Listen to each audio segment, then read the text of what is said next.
When we talk about performance cars, we generally talk about exhaust, engine, suspension, and exterior mods. Interior modifications aren't really a talking point when it comes to performance cars, which is kind of funny considering we're in there most of the time.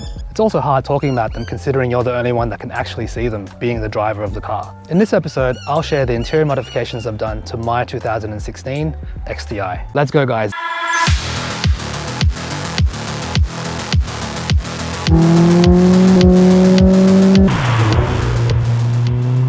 Before we jump in, I just want to give a huge thanks to everybody. My last video has over 1,000 views, and I've also got around 13 new subscribers since then. Thank you guys, and please continue to support the channel. You may have also noticed that the channel has gone through a renaming. We are now called FA Media. The reason why we did the name change is because my goal is to be hopefully part of the YouTube partner program, and I don't think the previous name would have held up in regards to us being approved by YouTube. So yeah, if you know, you know. The way we'll go through this is we'll categorize the interior modifications so that it's a little clearer to break things down. So the breakdown of the categories will be practicality, racing, and OEM plus. Let's start off with practicality. First up is the head unit. The name is a bit of a long one. It's the Kenwood DDX 9020 DABS. It is a 7-inch head unit with wireless Android Auto and CarPlay. I am an Android user, so I use it for Android. Quickly show you guys how it is in Android Auto mode. Doesn't really take too long. There you have it. There's Android Auto. So yeah, with the head unit, everything stock still works. So the reverse camera still works, which is there. Next up is interior lighting. I've switched all my interior lighting to LEDs. So that's the map lighting here, the visor vanity lighting there and here. The dome lights as well I've changed to LED, and the boot light I've also changed to LED. Another interior light mod is the footwell lighting.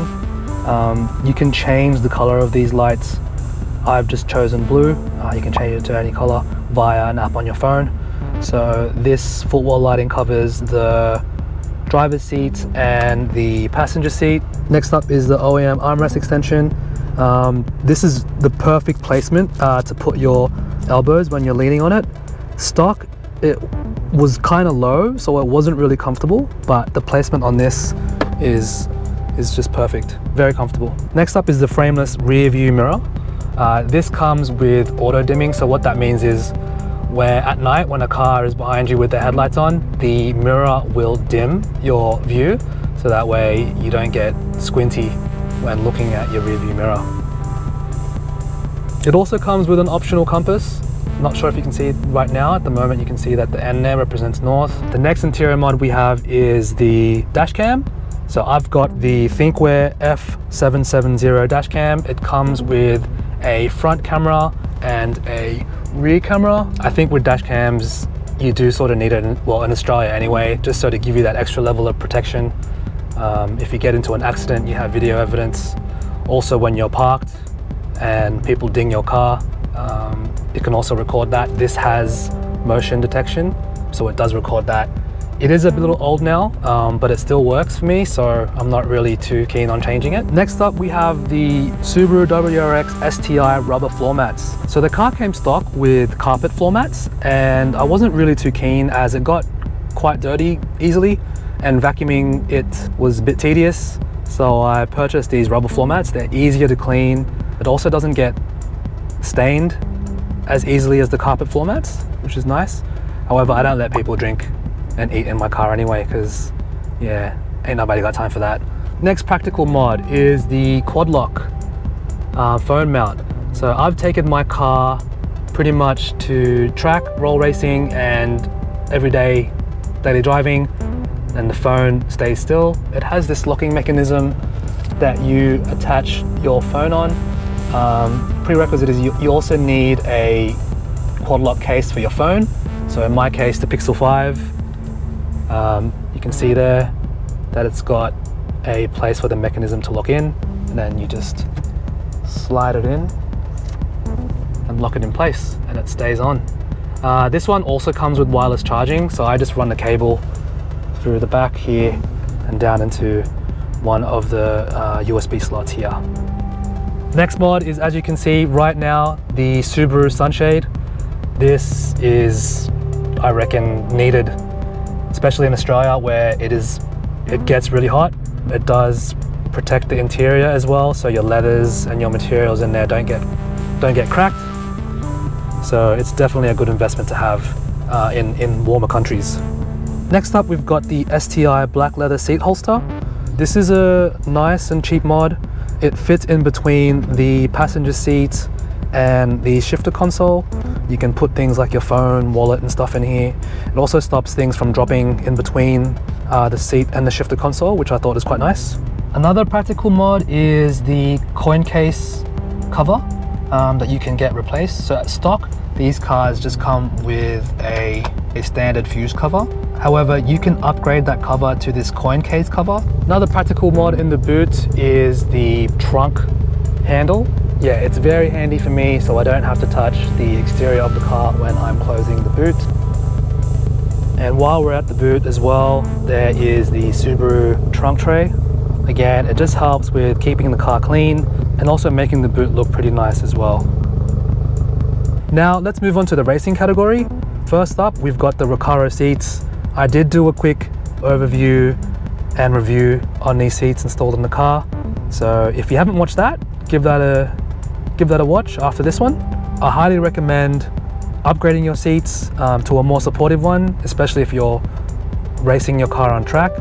This definitely improved my confidence levels versus the stock seat. The stock seat, I was moving around way too much. Obviously, a more supportive seat will give you an increased chance of getting those faster lap times. Next up, we've got the gauges. A quick overview of what I have is the cob access port and the Defi Advanced FD. And I've also got up here a TPMS sensor. In Australia, not sure about everywhere else, but in Australia, these cars don't come stock with a TPMS sensor. So I've bought an aftermarket one. The way this works is it's got 4 sensors that you attach to the tire air valves, and it connects to the TPMS main unit here via Bluetooth. The next mod is a bit of a duo. So the first one is a weighted shift knob. I've got the STI leather one that doesn't come stock, unfortunately. I had to buy this. And in relation to the shift knob, I've also got the Cobb short shifter kit, which comes with a front shifter bushing, a rear shifter bushing, and the 6-speed double adjustable short throw shifter. Moving on to the last category, the OEM Plus, starting with the 2018 Plus MFD, or multifunction display. With the 2017 down models on the VA chassis, the MFD looked quite dated. It doesn't look as clean as this, and the display doesn't take up the whole screen. Whereas this, you can see the screens look somewhat more modern and it takes up the whole screen. To get this installed, you're also going to need a MFD harness, which I was able to get supplied by a guy on Instagram with the handle Free Refill. What I'll do is I'll put his details into the description of this video if you guys are keen on getting this upgraded on your 2015 to 2017 WRX STI. Following that is the MFD console hood, which you can see is up here. Stock, this was a piece of plastic. So what I got is I got the leather option with the red stitching. It just looks so much nicer in here, makes it look less cheap inside. Yeah, overall looks really good. Another 2018 Plus upgrade that I took from a wrecker is the shifter console surround. So again, stock, the shifter console, these parts here were a silver plastic. So now they're a leathery material with red stitching. Again, it just looks better than what the stock one had, which makes the overall interior look so much better in my opinion. Next up is the STI push button switch. So stock, you get this in black and it doesn't say STI. but just says engine start or something like that. So I opted to get this switched to the STI cherry red. Again, providing that extra detail inside the car. And in my opinion, it looks so much better than the stock black button. The last OEM Plus mod is the STI pedals. Again, stock, it was aluminium pedals. It didn't come with the rough material that sort of helps you keep a grip on the pedals when they're being pressed. And the stock pedals obviously wasn't STI branded. That's it for this video, guys. Thank you so much for watching. If you would like to see more content like this, please don't forget to like and subscribe. It really does help. If you have any questions about any of the interior mods that I talked about, feel free to comment below. Also, if you'd like to share what interior modifications you've done that weren't discussed in this video, please share them below. Otherwise, I'll catch you in the next one.